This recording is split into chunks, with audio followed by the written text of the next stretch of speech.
Hey, listen, you gotta trust NEDC because it may not have been everything you wanted, but you got something. You got something special, folks. Let's get it. Let's go. Introducing the Couch Rider Raven Report. Let's go. Ravens, Ravens, Ravens. Couch Rider. Ravens, Ravens, hey, Ravens. We gon' ride out. Ravens, Ravens, Ravens. Couch Rider. We gon' ride out. For some of you Twitter gangsters, this is just a hobby, original sports perspective. You can't stop me. Couch Rider Report, it's reflective. Please respect it. You will get checked, and your knowledge will be tested. I ain't the coldest Raven, but this is my show. Shout out to the Barry White of rap for the beat, though.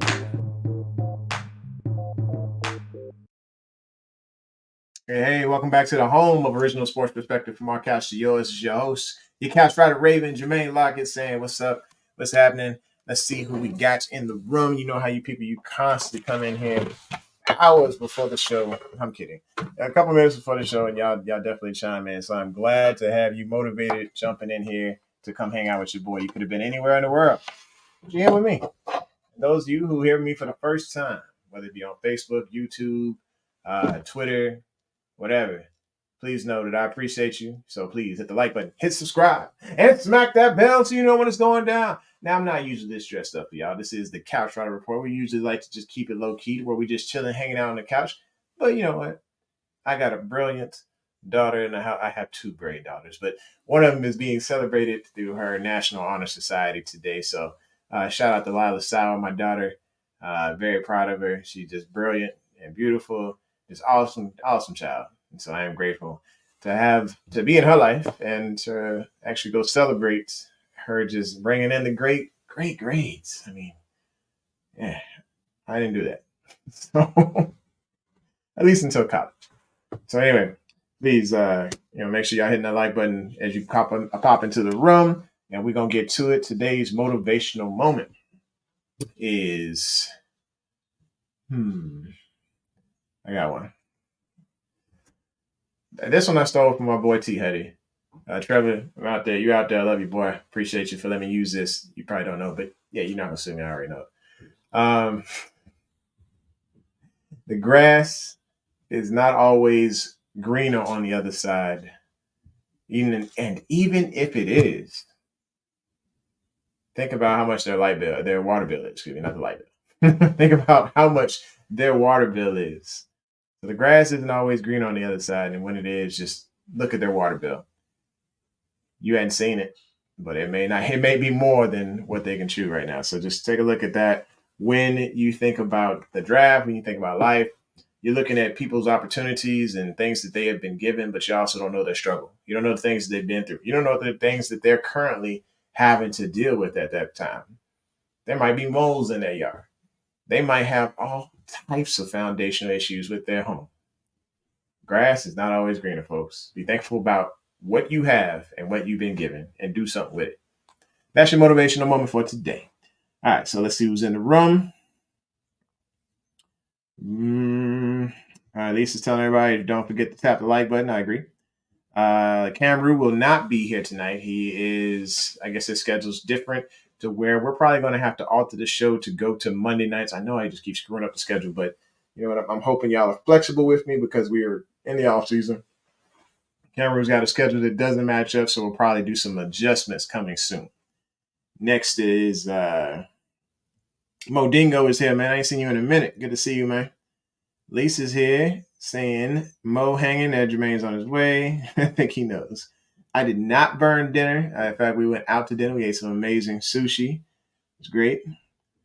And let's see, how on earth did that burn? Apparently, I'm burning food. Good times. Brooks here. What's good? She says, you look official today, like you're reporting the Ravens news. Yeah, I reported the news. So, yeah, this is how I used to look. This used to be the Couch Rider look when I was doing all my shows with the green screen and things along those lines. And, I mean, I do like the look. And I appreciate y'all liking the look as well. Maybe it's something I stick with on a regular. But it was just I was going out and I wanted to make sure I looked good for my wife and my daughter. So good times. Mo says, we need that dance hall reggae horn for when you drop knowledge. Okay. All right, what's good? Delicious is here. So congratulations, Lila. Yeah, okay. Appreciate it. So give me his job. You wanted his job? Come on. Yeah, Cameron was like, man, you didn't see my email per my last email. At least that's what he said on here. Let's see. He said he probably could have joined if I'd have told him earlier. I don't know. We'll see. He might join. Not sure if he's actually going to join. He's probably listening right now. So if y'all want to talk trash without him talking trash back, now is the time. If y'all had all the comments that you wanted to say about his cooking and whatever in the KFC down in Jersey, now's the time. All right. So let's just jump right into it. So we had our motivational moment. Let's talk about your feelings on the NFL draft. So how do you feel?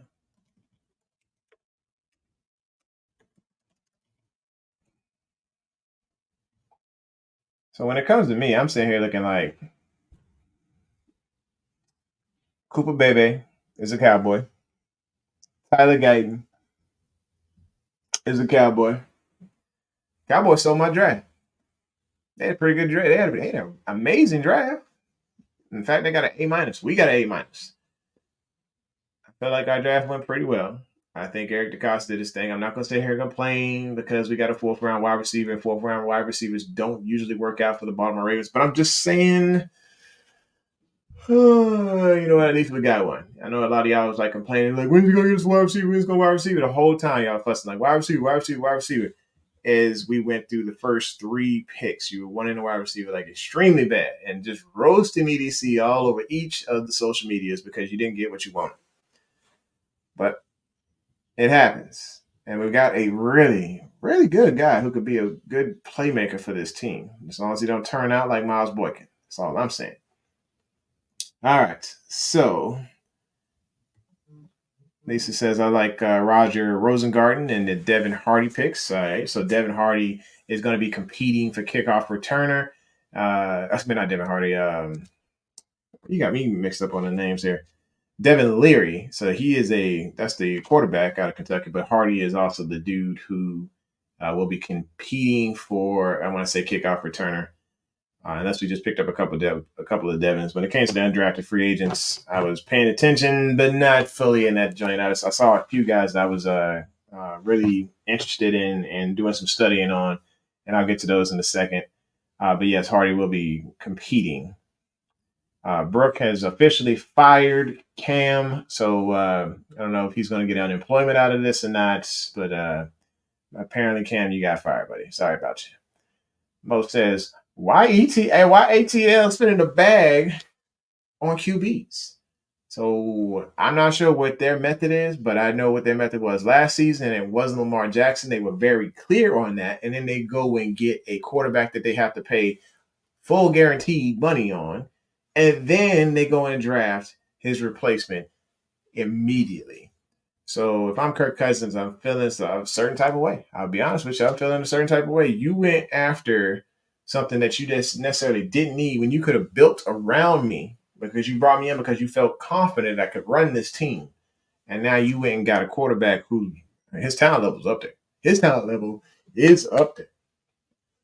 But that's Atlanta. They got their own issues. They probably gonna fight like the Temptations for a little bit. They're gonna figure it out until they get to the Ravens, of course. All right, so back on some of y'all's feelings here. We have she likes the picks. Brooke says she likes our picks, although I'm a little jealous. Bill's got Keon Coleman. I kind of love him. He's that guy is. Sometimes you wonder like, how did they spend high school? What classes did they take in high school? Were they?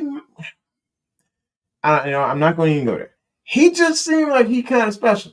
I'm gonna just say that. I'm gonna just say I ain't talking about special like he got talent out this world. I'm saying gifted children.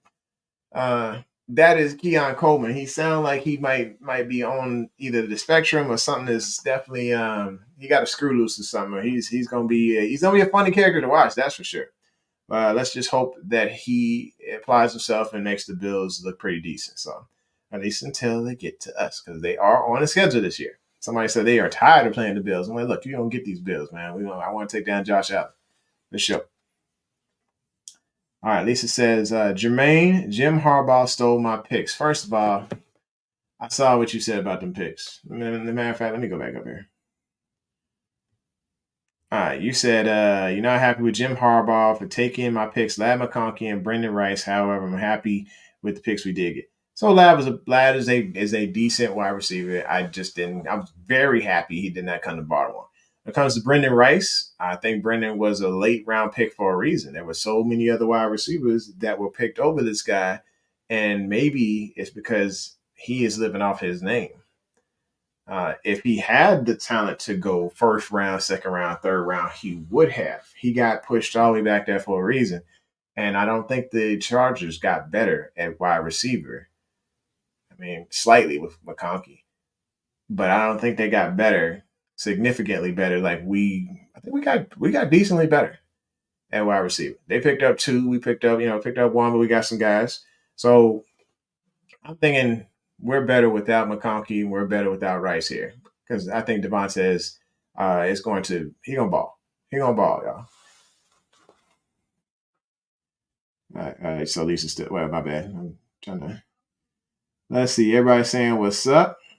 So, Lisa talking about Devin Leary. Yeah, you're right. So the Devin Leary pick, I'm not too sure about it. To be honest with you, I feel like we could have went without getting a quarterback this draft. We could have waited till Cleveland dropped one of their quarterbacks off of their roster, because right now they have a lot of quarterbacks signed. I'm not saying we're gonna go pick up the Wookiee man, the Jabberwocky, but I'm just saying, like, hey, with the depth chart that Cleveland has right now, I doubt they're going to carry that many quarterbacks, and our backup quarterback can come back in the house again. We could get Snoop back, and we didn't have to waste that pick on a quarterback. We could have went and got another player that could have been added some value to this team, like maybe, I don't know, a guard or another guard or maybe another tackle or something. But I do think there were some valuable picks picked up in the undrafted free agency. Let's see. Kenny D is here. That was good. And then DC is here. He says, bro was not that good. Feel bad for him. So yeah, it was like we have a Brendan Rice. I think that's what you're talking about. And then McConkey. I just don't think that they were that great. Kenny D was good. He says, LOL, the Ravens were scraping the bottom of the barrel. How did you guys do in your draft? I feel like I was looking at a few of the picks, and I kind of liked some of the things that the Steelers were doing. I think they re-upped on defense a lot. But, for the most part, I still think while the Steelers will be competitive, they still will not win. They won't win the North. They won't win the North. And I don't care if you did go 5-1 in the division last year. We saw how things ended for y'all. I mean, y'all was basically relying on Fitzpatrick. Who is it? Yeah. No. You relied on a backup to basically bring you to the Super Bowl. And it just, we saw how that panned out. Of course, we didn't pan out. We panned out a little bit better, but not crazy better. But I still think y'all ain't taking the North. Anywho, so picks that you did like. Let's talk about those. Because I know the picks that I didn't like was just Devin Leary. Everything else, I was excited about. I thought that they did the studying. They knew exactly what they wanted. It wasn't a commercialized pick or anything that we mentioned here. There were guys that I thought we might have missed out on, as far as Muhammad Kamara. Of course, Tyler Guyton. I wanted Tyler Guyton. Chris Abrams drained the corner. And then Marshawn Lloyd. He was on the clock a few times. I'm like, this dude is going to be explosive for us. Get him. And we didn't. And we didn't. And somebody else ended up stealing that gem. But that's okay. That's okay. We're going to see those guys ball out. I think he went to Green Bay.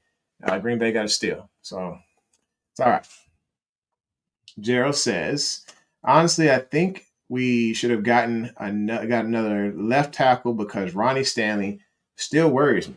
All right. So with that said, there was a guy that we picked up in free agency, and he's got limited starting time. But he did play all of 2023. He is 6'8", 348 pounds. The Pats almost stole this dude. Daryl Simpson out of Tulsa. You can't teach that type of size. Now, of course, you want to hope that he can get his footwork together. Because if the hands go where the legs go at the same time, you're going to be good. But if he gets handsy, we're going to have a lot of holding calls. I want him to be able to come in there and compete just like Roger Rosengarten is going to be able to come in there and compete. Lisa says, Nate Wiggins deserves a shot for us. Zach Orr will have a nasty defense. Now, of course, Wiggins is going to get a great opportunity to start. I think it's going to be a competition between him and Stevens. I mean, Stevens looked pretty good out there. Maybe he is a solidified starter, but I think, why? Oh, excuse me. Sorry. It's been a day. Anyway, so I think when it comes to reps, getting those reps, I'm not saying starter reps, but I am saying rotation reps. Give Marlo a blow. Marlo is a little older now. He get a little longer in the tooth. He's like 28. So, of course, 28 in the NFL, as far as being a corner, is more like being 48. And so because you up there right now. You're a little bit closer to over the hill. And I know that Brooke's not gonna like me saying that, but I mean, look, Zendaya don't even want him anymore. Zendaya, she's actually after the younger blood on the Raven squad. She's after my boy Zay. So when Zendaya and Zay, I mean, that could be a beautiful little combination right there. I know little Spider-Man not gonna be your friendly neighborhood Spider-Man anymore, but Zendaya, she could be the next big celeb to help bring us to the Super Bowl. If everybody's talking about how it's rigged. I don't think it's rigged, but I'm just saying, like, she could be the next big fan in the stands for the Baltimore Ravens. And yeah, I think old boy said engaged, but I'm just saying, like, she came on record that she's a fan of Zay, and she hadn't said nothing about Marlo. Marlo's engaged. He locked up now, but he also, he about to be married. He about to slow up, a little bit old. So 27. He'll be 28 this year. All right. Kenny D says King Henry will not get the blocking he had in Tennessee. Well, the thing about King Henry is all he needed was he could bounce to the outside. And of course, I think he will get the blocking here because I think we are a pretty good ground and pound type of team. They will teach that scheme and they will bench who doesn't get that scheme down. It's a swing blocking and zone blocking type of scheme. And remember back in the, I think it was like 2015 or 2014, 2015, when we had one of the worst rushing attacks probably in the league through the first 6 weeks. Actually, it was the worst in 40 years through 6 weeks. But it's like, look, they were trying to get down the new zone blocking scheme. It wasn't new. It was just something that was new for the Ravens because they were most of the time so used to playing man-to-man. Just head on ahead and just running, creating gaps and holes, whatever. So changing to that, I think nowadays is a lot easier because you have to learn that in college a little bit more than you used to. It used to be just, all right, man on man, push somebody over, good to go. These guys will pick this up. I think this is going to be a good ground attack, and Derrick Henry is going to make it a lot easier. So, all right, Modingo says that Zendaya take was cold-blooded. I'm just saying, and I know Brooke gonna be jealous either way because she's trying to steal two of her men on this team. So, all right. So we had Daryl Simpson was a guy that we liked and that I liked, and that I'm hoping he gets a chance to compete because I think all of our guards and tackles are at least outside of the two that are staples there with Lindenbaum and Stanley. I think the rest of the slots are open game. They're fair game to everybody who's going to start. Because nobody's starting right now. Nobody's starting in those roles. We lost 3 of our linemen to the Jets, to the to the Lions. So when we're losing those guys and they out the door, those positions are open. I know Cam Rule will tell you that it is Cleveland's job, and it may be his job to lose. But I still think that competition is going to be wide open come camp. And a lot of these undrafted free agents, you're going to see some Cinderella stories this year for sure, especially at safety and linemen. Those are the battles you're going to want to watch. And even at middle linebacker, there may be a competition to sit next to to sit next to Roquan because Pat Queen is gone. you're going to look at that position, and we'll get into like position battles probably in one of our next episodes, because that way we can just line everything up to where you'll be able to see who's competing against who. But Simpson's got to come in there and not just live off the one Steelers game that he just had, to where he balled out. He did really good and gave pretty much opened the door for Queen to leave us and go to Pittsburgh. All right. So you'll see those positional battles talked about all off season because of what is in the house and who's going to pretty much take whose job. The biggest competition, like I said, outside of safety, outside of linemen, and I mean wide receivers they're going to be competing for the 4th and 5th slot. It's just going to be really open because right now, I mean, what are we looking at? We're looking at Zay, we're looking at Aguilar, we're looking at Bate. We're looking at Nelly. I already said Aguilar. Sorry, Devontae. We got Wallace. And then whoever's going to come in and try to take that 6th slot. I think that's where it is. The competition is at the 6th slot, but how the 5th and 6th slot lay out is all up to this team. What you going to do when you come in camp? How are you going to prepare when you are coming to training camp? Are you going to show up on these little practices that we got coming up? OTAs is on the way. Lisa says, Ronnie is injury prone. What would it take to hang up his cleats? Well, yeah, you would need him to hang the cleats up because he's not going to hang it up when he's making X amount of dollars per year right now. I mean, he's making bank because of the fact that they rolled over his contract so many times, that restructures all this. Yeah, he took pay cut, but he's still getting bank. And if we cut him, there's still a lot of dead money that would have to be spoken for. We just don't have that right now, especially if we're thinking about trying to re-sign a certain wide receiver. And I'm talking about Odell Beckham Jr. There were some comments made this past weekend that he kind of clued that he could be coming back, but we don't know. We just don't know yet. And I'm not going to say nothing until we do, but it'll be nice to have Odell Beckham back, not for the, y'all probably think I'm crazy when I say this, not for the talent level, just for the excitement that he brings each game, to this team. He brings the city of Baltimore higher with the energy that he brings to the team. Just kind of how like Mark Ingram did. Mark Ingram was talented, no doubt. But that next year after that, we were just riding off of more of his energy and not necessarily his talent.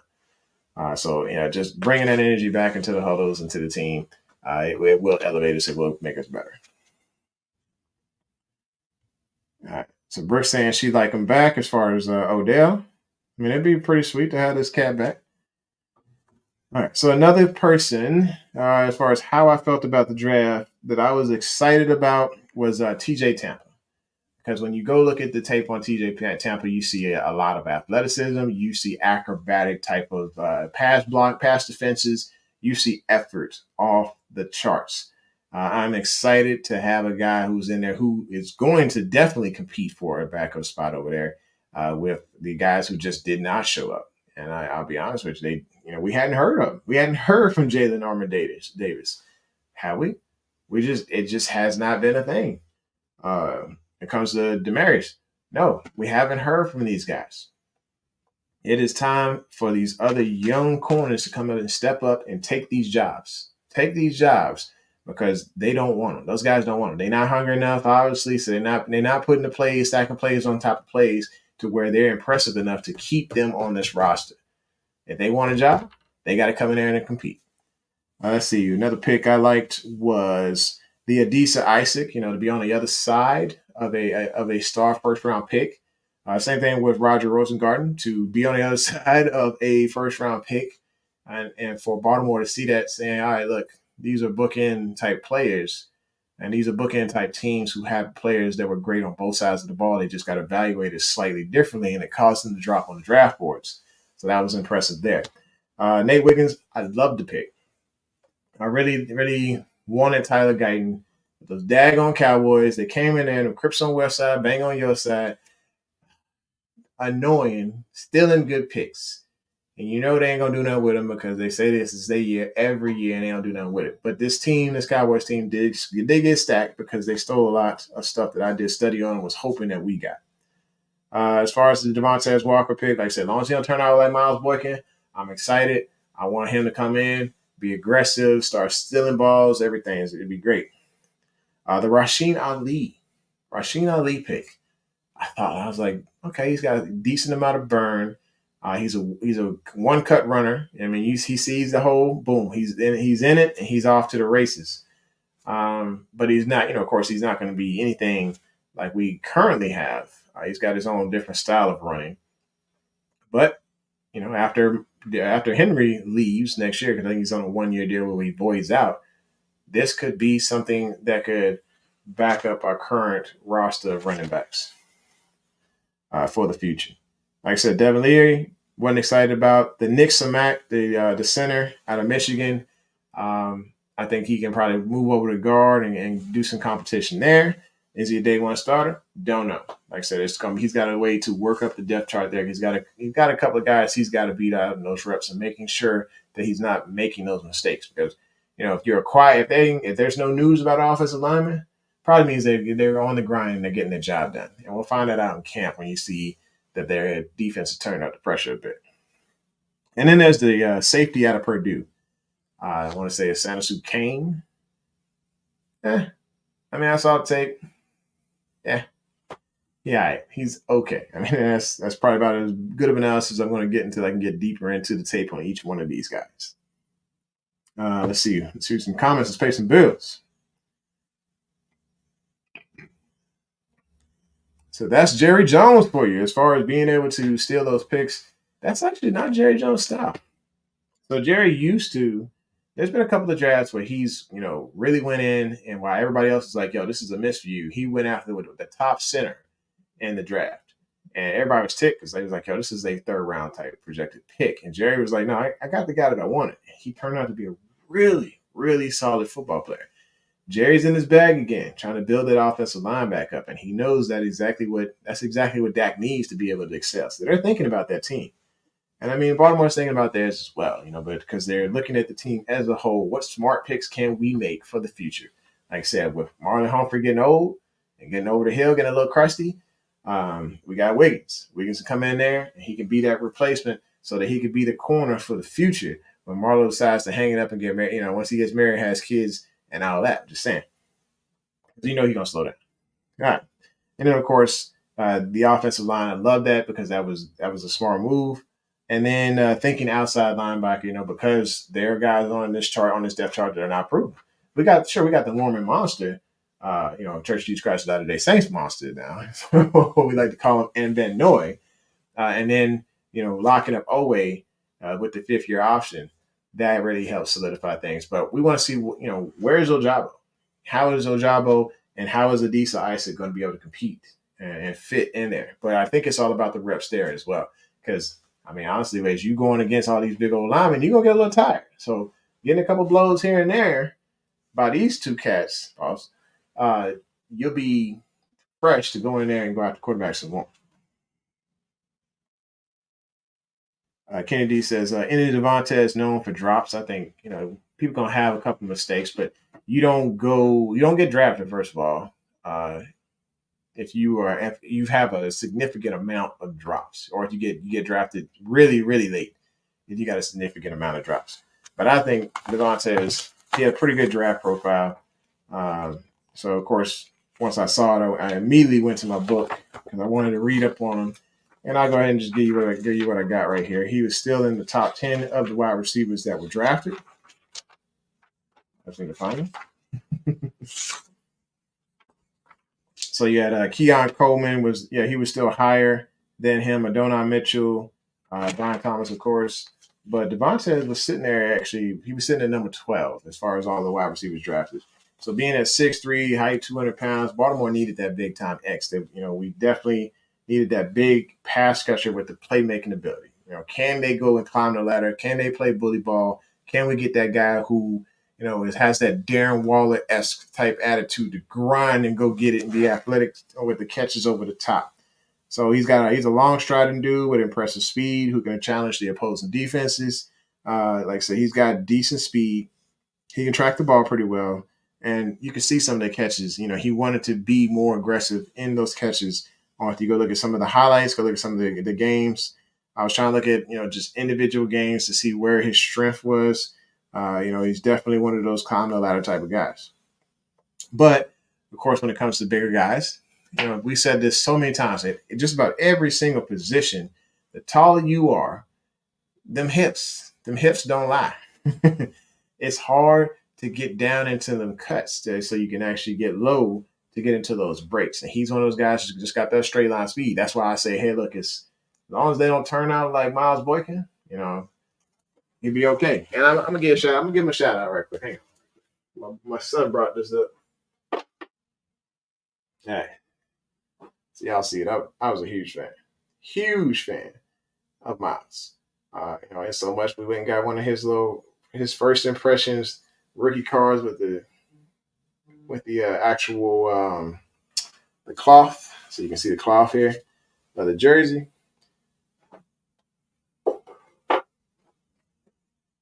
Because I was a huge fan and believer of Miles when he came out of Notre Dame. He just wasn't aggressive enough. One of this guy's weaknesses is just the footwork, but the aggressiveness was not. So I'm like, hey, you can be aggressive, you can go off with the big boy catches, and you can win on those deep shot routes. This may be what Baltimore needs to look for. We don't need no friendly giants. I want somebody nasty in there. Why did Rosengarten slide to 62? Well, let's take a look at all the ones that were sitting in front of them, man. I mean, they had quite a few linemen, period, that were just, pretty decent linemen. And this one just happened to fall into our lap. Based on how the draft plays out, sometimes you just, like I said, Eric DeCosta just let it all come to him. And that wasn't an issue to me. I think this guy has first round talent, and he just happened to fall down to Baltimore because everybody saw a few other things that were shining. And while everybody else is looking left, Baltimore's usually looking right. Let's see. All right, folks, I'm on the D line instead of O line over here. So if we're looking at some of the top guys, I mean, J.C. Latham, Tyler Guyton, Morgan, Fisher, the other guy, Kieran Amagaji, Kinsley Sumatalia. I thought for sure y'all talked about that in one of the episodes. But it just, we're talking about starting left tackles, but when it comes to right tackle, the value is just not as high. But if you're looking at a versatile tackle who just happened to play right tackle a little bit more than left tackle, you might be getting somebody who could do both and could slide over, depending on the size. Hip drop tackle. Now, what you talking about, girl? All right. See, between Hardy, Ali, and undrafted Tavion Robinson, they are taking advantage of the new special teams rules. Yes, to getting all those different burners out there, being able to take advantage of that is pretty sweet. I'm curious how the preseason is going to go with that up there too, with those different changes. All right, so Lisa says no more hip drop tackle. Yes, so the hip drop tackle, I think it's gonna hurt the game a bit because the refs are gonna have to figure this out. What does the hip drop tackle look like? Is it them just riding and pulling their weight down, or is it the twist of the hips? Which one is going to get the call? Are they just going to call it at random? Can these guys actually tackle and figure this thing out? Can they slide down the hips and then twist on the ankles or twist on the feet? You're probably going to see a couple more leg injuries because of this, but they're trying to clean up the game a bit. I think they should have left that one alone. I think by mid-season, it's going to be a solid rule between the refs. We're not calling hip drop tackles. They're probably just going to knock that rule completely out. Just like right now, you don't see – remember they made a rule about lowering the head for running backs for contact? And that's just egregious. You don't hear about those anymore when it comes to the offensive player lowering their head and bullying through the defense. You don't hear about it anymore. And you still see those type of plays. It's just not called as much. When they had to figure it out for the first couple of years, like, all right, what are we doing here? And then mid-season, they probably was like, hey, we're tossing that rule out. We're not calling it anymore. Let's pay some bills here. So there looks like there's a person behind you. What are you talking about, Ray? Talking about Ray right here? So that's Ray. And I don't think nobody else here back here, man. Ain't got no ghosts here. So Nana says, hey, let's see. So they're still not going to call it on certain QBs. Oh, you talking about the hip drop tackle? There are certain things there are certain signal callers that are not going to get certain things called on them. because they're not that premier type of quarterback. I'm not saying it's right. I'm saying it's just not going to happen. And that's going to happen with certain running backs. It's going to happen with certain wide receivers, tight ends, all that stuff. If they're not a premier staple of this game, if they're not one of those ones that's going to put fans in the stands, then they may not get the call. And that's just the dirtiness of the game. That's just the politics of the game, folks. I mean, Cam Newton was actually told, like, hey, you just ain't that popular enough. Or, hey, you ain't going to get that call. I know it was a backup quarterback. So it was they were asking, like, hey, why am I not getting this call? He was like, you ain't Tom. And then we heard that back in, what was it, 2007? All right. Everybody saying hello. Below him. Below who? Oh, below Ray? No, it's just the router for the internet, man. And yes, they did do Cam pretty dirty. I think that was just because Cam is a celebrator, and I think the refs kind of got together on that one. Was like, let him get a hit, let him let him get beat up. All right. So we was talking about guys that got picked up out of free agency. If you have a person that you want to talk about, feel free to pop them up on here. One of the ones I'm excited about because I know the Ravens only went after one safety. I think the opportunity for Bo Brady out of Maryland, 6'1" guy, 210 pounds, 21 years old. He's familiar with playing near the line of scrimmage. We talking about a gambler. You know me, I love my gambler. I love those gamblers. He's a guy who likes to play inside the box. He's a big hitter. But my problem is when you got those big hitters and they like to just go in like heat-seeking missiles flying down, they don't know how to break it down to tackle. So he has a lot of missed tackles on his record. And so this is one of those things where it may have cost him being drafted because he's a heavy hitter who likes to gamble. So people that can gamble tend to have things missed on the back end. People who like to full on get those big old hits, like they're going to have those highlights, but they're going to have those missed tackles as well. So there's just a discipline that has to be taught and a balance that has to be made with this guy who can turn him into a good safety for the Ravens. What are your thoughts on Bo Brady? Okay. Nana says the refs never want to call anything for Lamar. They just look the other way. I ain't going to say anything, but there are opportunities for the refs to call a flag, because Lamar is getting hit sometimes as he's passing the ball off. Or, they're going a little bit at his knees in the pocket. They just don't get caught, You can't leave it to the cards. You got to make the plays, folks. Got to make the plays. Nana says Lamar rarely takes cheap shots.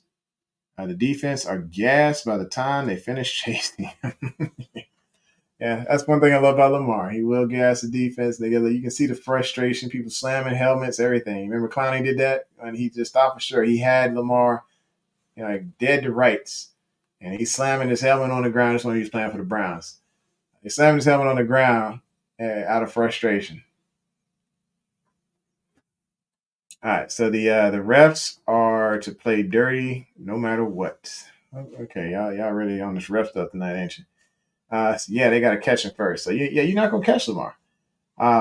Lamar's taking a guy. Going back to it, I'm like he's taking a couple. It's not like a significant amount. I think it's the fair amount, like the average amount of calls that are missed for quarterbacks, but there's not egregious going on with them. I'm not gonna say I just call out the refs and I don't feel like getting a FedEx envelope in my locker. I'm just saying I don't play for them, but I'm just saying I ain't finna go all the way off on the refs and say they're completely dirty. Now what they did in the Super Bowl, that's a whole nother stuff. That's on them. I ain't even finna jump into that. That might be definitely a little fix. Let's see. Lisa says, Nana, seems to me that the refs don't like to see y'all on this whole ref thing. Y'all going with that, man?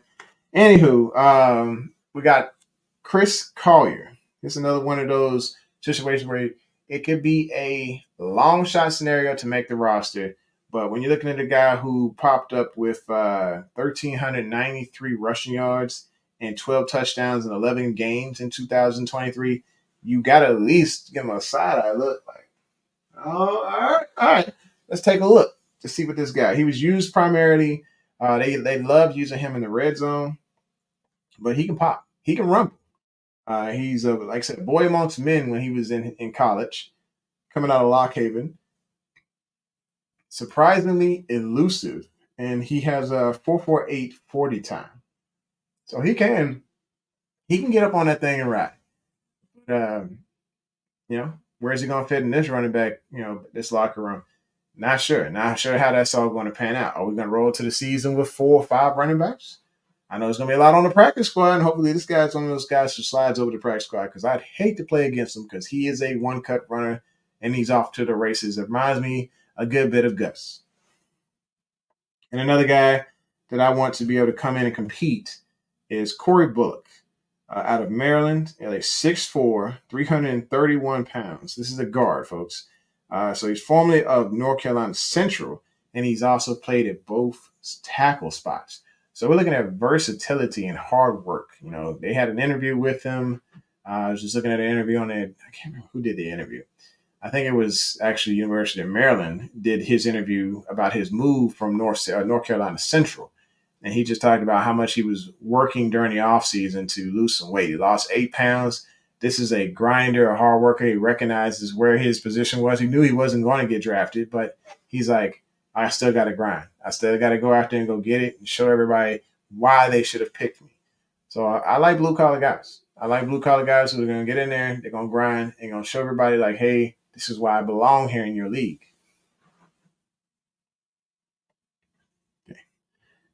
Jared is over here saying Lamar is like grease lightning. That's 8 pounds, Brooke. 8. Sorry, he ain't losing no 80. We can't deal with the lights, with skinny folks. We got 1 too many skinny folks on the team right now with Nate Wiggins. If y'all see Nate Wiggins out there right now, somebody please get this man a sandwich. Every time y'all see him, hand him a lunch, snack, something. Make this man eat. I don't even know how much he weighs. Man, let me go get the weight on this cat because when you look at the tape on him, he looked like he needs some milk. I mean, it is bad, real bad how skinny this kid is. He is talented. He is hardworking. He will not give up on a play, and that is what I loved about him the most. But when you're looking at a guy who claims he's 185 pounds, but I'm looking at on tape look like he 157 wet, there might be a small little disconnect there on who was holding the scale that day. All right, Lisa's talking about protecting LJ's blind side.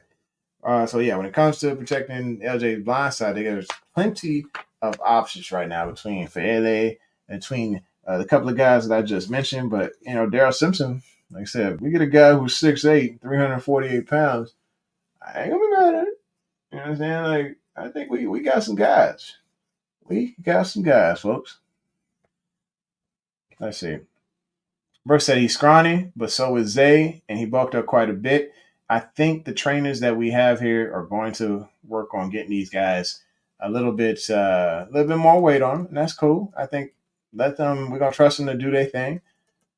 But I think when it comes to his skill set, man, that's the reason he went first round. And some were saying this is the best corner in the draft based on that work ethic, based on his ability to have that good shadowing technique.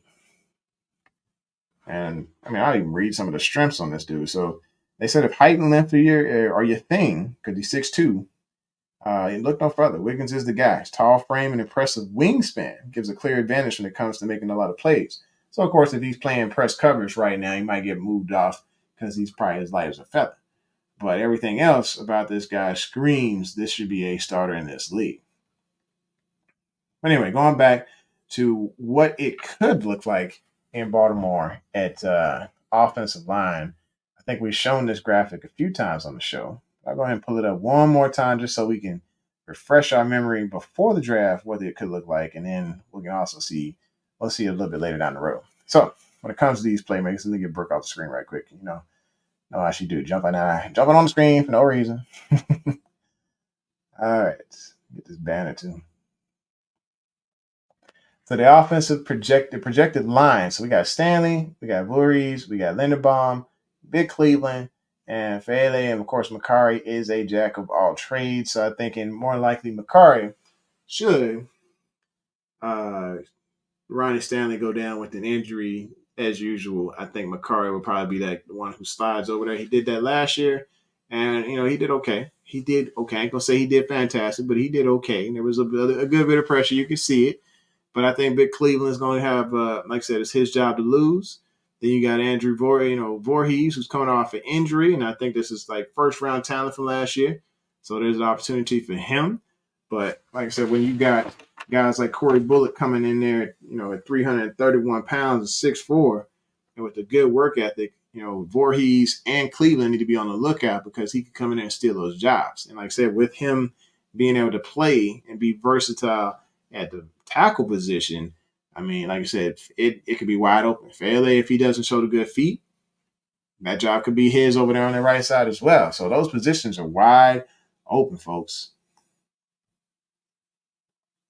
Let's see. Let me get this off screen real quick. I'll take some questions or comments. If you are on Instagram or we on? What are we on? We are on Twitter and Facebook today. So I'm probably going to end the show in a few minutes, but do me a favor. Come on over and hit the like button, hit subscribe, and smack the bell on YouTube, please. Yes, Lisa, I do agree. We need to get Nate Wiggins a hamburger. And for only 29 cents a day, you too can feed Nate Wiggins. So just know that we need to get this dude, with the train. He'll get there with the trainers, and they'll make sure he's straight. But he does look like he's all get out. And Brooke, you can be scrawny at wide receiver, but if you come to being a corner, you need to be a little bit more bulked up. You got to be ready to fight. All right, Kennedy says Wiggins will lose 10 more pounds during training camp. I hope not. I hope not. All right, Shane says, I like the draft, but the undrafted free agents are insane. Okay, well, hey, Shane, let's hear it. Let's hear what you think about these undrafted free agents because, like I said, Bo Brady, I think is solid. Hardy, I'm looking forward to seeing him and that type of speed. But also, like I said, the big guys, man. I just like when you get a good offensive lineman, a solid guy, especially when you need that position and you're able to find these gems in free agency. That's impressive, man. Let's see what else they had. They had let's see, a Rutgers guy, Isaiah Washington out of Rutgers. This dude was 6'3", 210 pounds, and he made some good one-handed catches out of Rutgers. Another big guy. Let's see what he has to offer. But the thing is about these undrafted free agents right now, like we can get excited, but they're also they're on this team, but they're looking for opportunities elsewhere to try and climb up a depth chart. They may find a different opportunity before even camp starts. So just keep that in mind. You got wide receiver Dayton Wade out of Mississippi. So here's a smaller type of he's just a sparky build here with the 5'9", 176 pounder. Ran a 4.4 on his pro day. So he's a decent slot receiver. But he has a dangerous yak ability.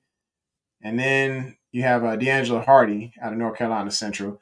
So this guy apparently had a breakout season in 2023, and he had 20 touchdowns. So I think this is where you get a little excited because when you see a guy that undrafted that pops up with 20 touchdowns, you got to give him a look. Like I said, no one on the side, I was like, all right, come on.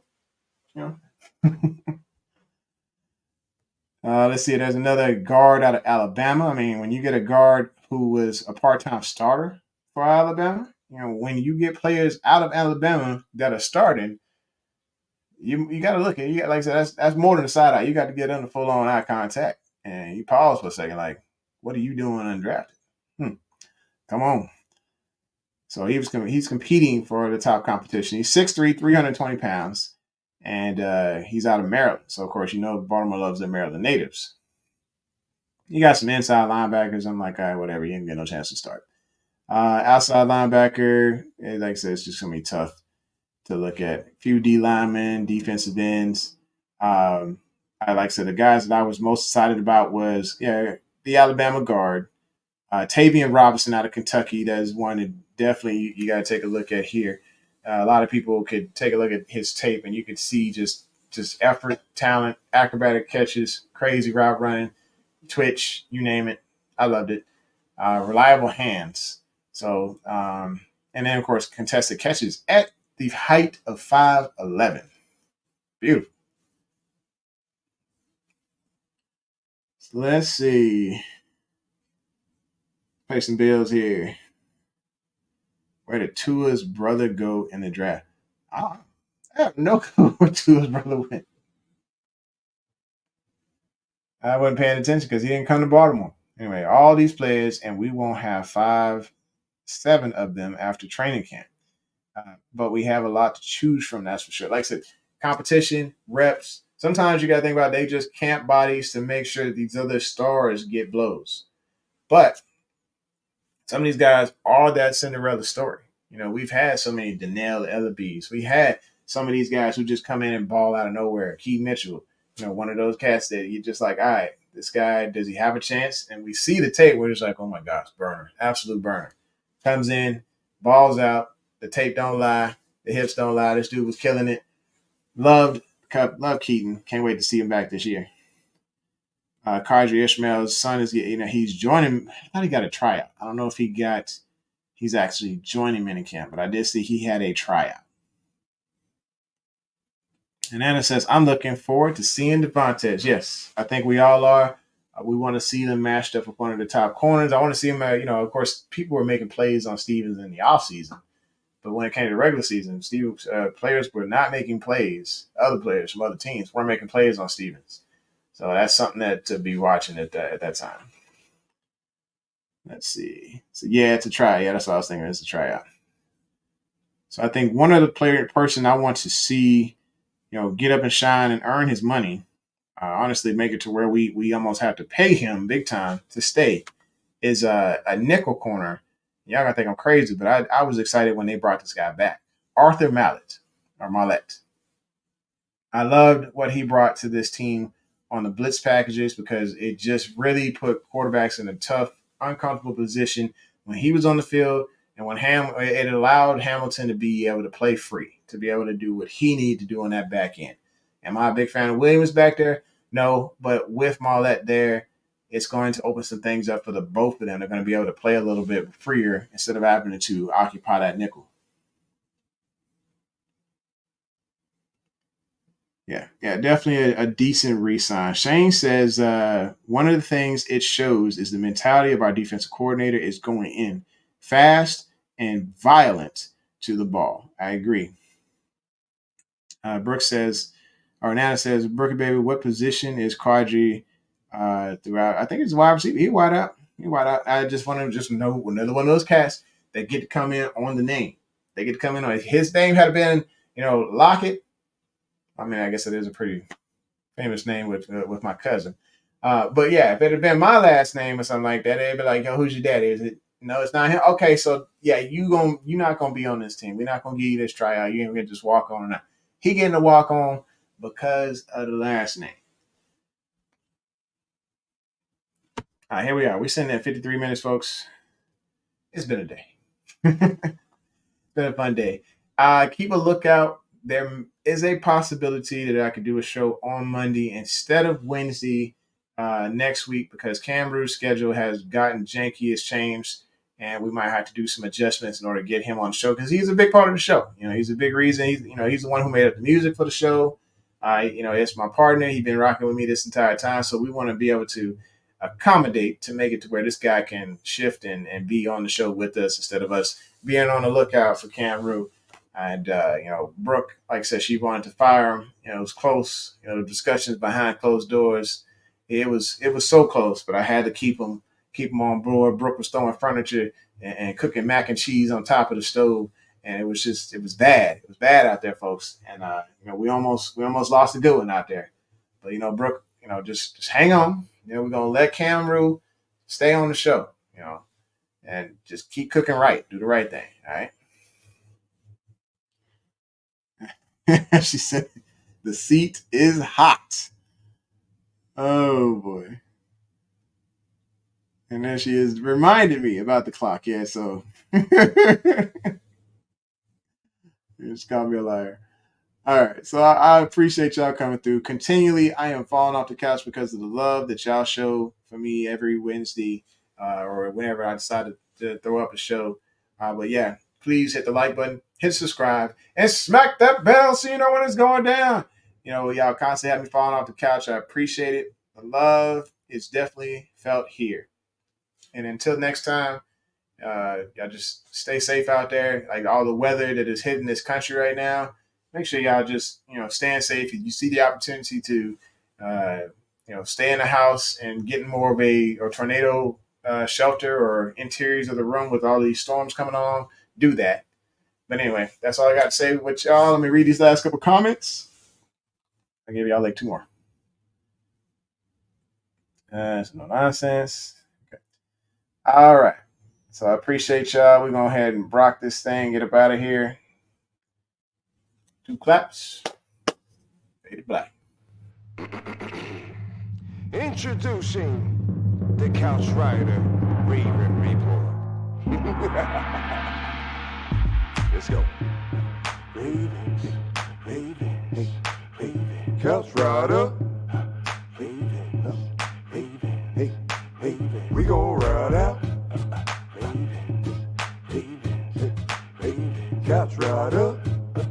Raven, Raven, hey, Raven. We gon' ride out. For some of you Twitter gangsters, this is just a hobby, original sports perspective. You can't stop me. Couch Rider Report, it's reflective. Please respect it. You will get checked, and your knowledge will be tested. I ain't the coldest Raven, but this is my show. Shout out to the Barry White of rap for the beat, though.